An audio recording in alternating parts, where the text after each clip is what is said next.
Dear student, welcome to SPC classes. The topic is two-tier architecture of DBMS. To-tyre architecture जिसे हम basic client server architecture भी कहते हैं, जिसमें दो लेयर्स होते हैं। टू टायर्स का एक्चुअल में मतलब क्या है? Two layers. जो हमारा अपर लेयर होता है वो होता है क्लाइंट मशीन, और हमारा जो सेकेंड लेयर होता है that is database. Two tier architecture किस तरीके से काम करता है और किस तरीके से डेटाबेस से डेटा क्लाइंट को मिलता है, इसी के बारे में आज के इस वीडियो में हम बात करने वाले हैं। सो देखिए, जो हमारा अपर लेयर है जो कि क्लाइंट मशीन का है, तो क्लाइंट मशीन में क्या होता है, एक इंटरफेस रन करता है जिसे हम API कहते हैं टेक्निकल टर्म में। API का मतलब होता है एप्लीकेशन प्रोग्राम इंटरफेस। तो जो क्लाइंट मशीन में API रन कर रहे थे, सबसे पहले क्या करती है JDBC, जिसे हम जावा डेटाबेस कनेक्टिविटी या ODBC, JDBC और ODBC के थ्रू डेटाबेस से कनेक्शन क्रिएट करती है। अब ये कनेक्शन क्रिएट करना हमें ज़रूरी क्यों है? क्योंकि मे भी ऐसा हो सकता है कि जो डेटाबेस है वो किसी अदर लोकेशन पर है और जो क्लाइंट मशीन है वो किसी अदर लोकेशन पर है। तो इसीलिए सबसे पहले कनेक्शन क्रिएट करना क्लाइंट मशीन से डेटाबेस के बीच में ज़रूरी है, क्योंकि ऐसा पॉसिबल नहीं है कि हमेशा जो है वो क्लाइंट मशीन वो डेटाबेस से वायर्ड के थ्रू कनेक्टेड हो, मतलब कि डेटाबेस और क्लाइंट मशीन एक ही लोकेशन पर हो, ऐसा ज़रूरी नहीं है। तो जो क्लाइंट मशीन पर वो API होती है वो क्या करती है, JDBC या ODBC के थ्रू डेटाबेस से कनेक्शन को क्रिएट करती है। जब कनेक्शन क्रिएट हो जाता है डेटाबेस से, तो सिंपल क्लाइंट मशीन क्या करता है, उस API जो उसके मशीन पर रन कर रही होती है उस API पर सिंपल अपनी क्वेरी करता है। फिर वो क्वेरी क्या होती है, उस क्लाइंट मशीन के API से डेटाबेस पर आती है।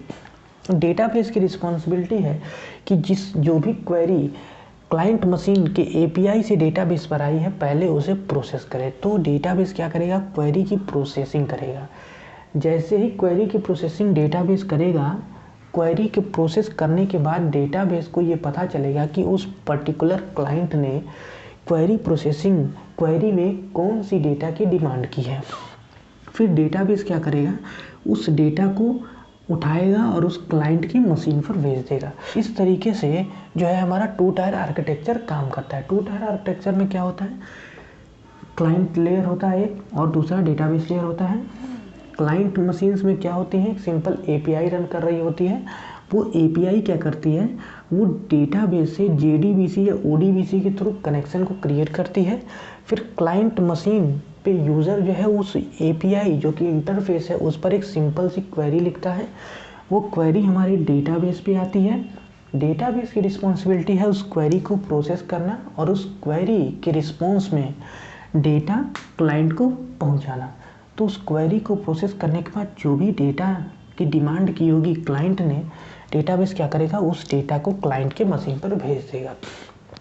तो इस तरीके से टू टायर आर्किटेक्चर काम करता है। टू टायर आर्किटेक्चर्स का एग्जांपल हम अपने रियल लाइफ में भी देख सकते हैं। जैसे बैंकिंग में, बैंक में क्या होता है, जब भी हम फिजिकली बैंक में किसी ट्रांजेक्शन को परफॉर्म करने के लिए जाते हैं तो अपनी डिटेल फिल करते हैं। तो हम क्या करते हैं, हम अपने उस फॉर्म को उस एम्प्लॉय के पास लेके जाते हैं जो कि उस बैंक में होता है। तो उस एम्प्लॉय के पास क्या होता है, एक कंप्यूटर सिस्टम होता है जिसे हम क्लाइंट मशीन कहते हैं।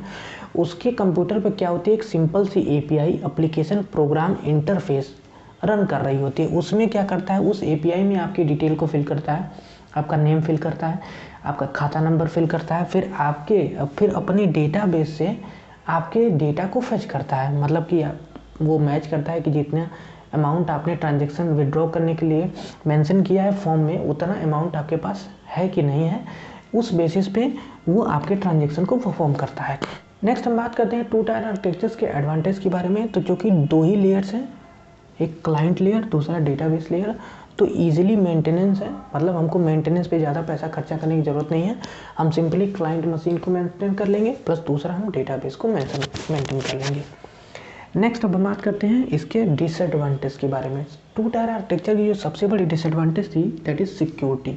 सिक्योरिटी का मतलब क्या है कि देखिए, इस केस में टू टायर आर्किटेक्चर में क्या हो रहा है, जो क्लाइंट मशीन है ना वो JDBC के थ्रू डायरेक्टली डेटाबेस से कनेक्ट हो रहा है और डायरेक्टली वो डेटाबेस से कनेक्शन क्रिएट करके डायरेक्टली डेटा को एक्सेस कर रहा है। तो इन केस हो सकता है कि एक कोई अनऑथराइज्ड यूज़र हो जो कि डायरेक्टली कम्युनिकेट कर ले हमारे डेटाबेस से। तो इस केस में क्या होता है, हमारा डेटा जो है जो कि डेटाबेस में पड़ा हुआ है वो रिस्क में आ सकता है, डेटा लॉस होने के ज़्यादा चांसेस हैं। तो सिक्योरिटी एक बहुत ही बड़ा डिसएडवांटेज था 2 टायर आर्किटेक्चर में। क्यों?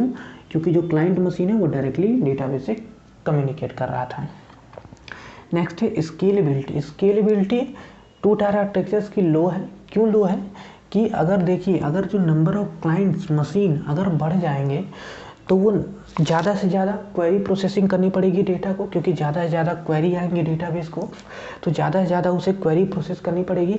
और क्वेरी भी प्रोसेस करनी है प्लस उसी के साथ साथ उसको डेटा भी फेच करके उस क्लाइंट को पहुंचाना है। तो क्वेरी प्रोसेसिंग और डेटा फेच करना, दोनों काम एक साथ करना है, तो डेटाबेस पर जो लोड है वो बढ़ जाएगा। तो ऑब्वियसली जो नंबर ऑफ़ यूजर्स जब बढ़ेंगे तो डेटाबेस की रिस्पॉन्सिबिलिटी बढ़ जाएगी, और इस केस में क्या होगा, जो डेटा है वो स्लो पहुंचेगा क्लाइंट मशीन के पास। So this is all about the 2 tier architecture for watching.